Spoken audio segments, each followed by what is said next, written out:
Two white lines trail across a light blue screen and form the outline of four people. Two appear to be supporting the others. They reform into the Social Care Institute for Excellence logo with the words "Sharing Knowledge, Improving Lives."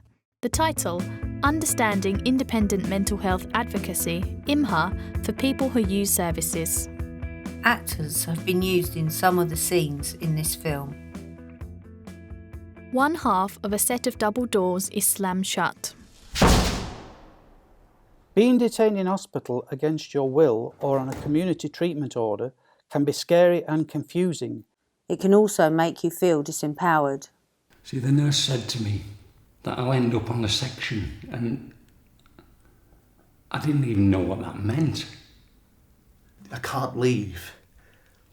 And the medication that I take, I don't know what effect it's having on me, and I just don't know what to do. I'm feeling like I don't have freedom in my own home, and I don't know what my rights are. It is your right to be heard. If you are detained in hospital on a section for longer than 72 hours or on a community treatment order, you have a legal right to an independent mental health advocate, regardless of your ethnicity, age, background or disability.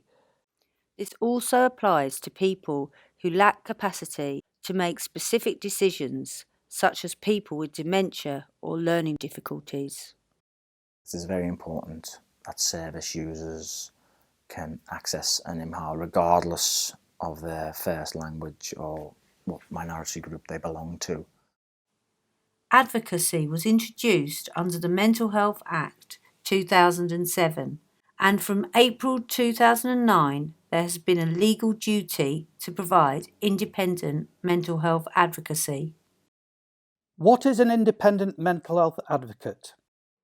An independent mental health advocate is also known as an IMHA. They are not part of the hospital staff, nor are they psychiatric professionals. They are completely independent. They are trained and have knowledge of the system and the Mental Health Act. An IMHA can explain what your section means, what your rights are and what options are open to you. They can explain parts of the Mental Health Act that affect you and will support you in making your voice heard. They are guided by what you want to happen and will support you in this. They will come with you to meetings like care planning meetings and can help you to work out what you want to say. With your permission, they can have access to your notes and can go through these with you. They provide a link to other professionals and can access information for you. One key part of the role can be to support people in meetings with doctors, social workers, nurses, and quite often it can change the power dynamic. It does have such a huge influence having somebody there, independent, professional, who can support you in the way that you want to be supported. They've got the books, they've got everything, so you can tell them your problem, they can look in a book and just say, yeah, we do this, we phone that person, phone that office. If I didn't have an advocate, I wouldn't have remembered anything that was said. I wouldn't have been able to get some of my points across. How to access an independent mental health advocate. If you are detained in hospital on a section for longer than 72 hours or on a community treatment order, whether or not you lack capacity, you are entitled to an IMHA.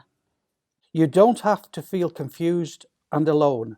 It is your right to be represented and your right to be heard. If you want to find out more about accessing an IMHA, ask someone on the ward or who works with you in the community. Key learning points.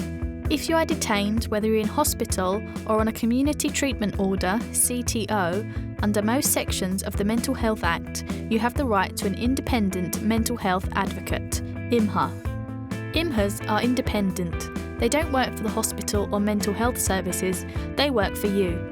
IMHAs can help you get your opinions heard and make sure you know your rights.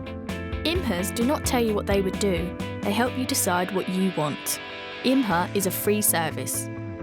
Further information: This film is one of a suite of resources about independent mental health advocacy. Find out more at www.scie.org.uk. Thanks to everyone involved in the making of this film. Filmed and directed by Flexible Films. SCIE, Social Care Institute for Excellence, www.scie.org.uk.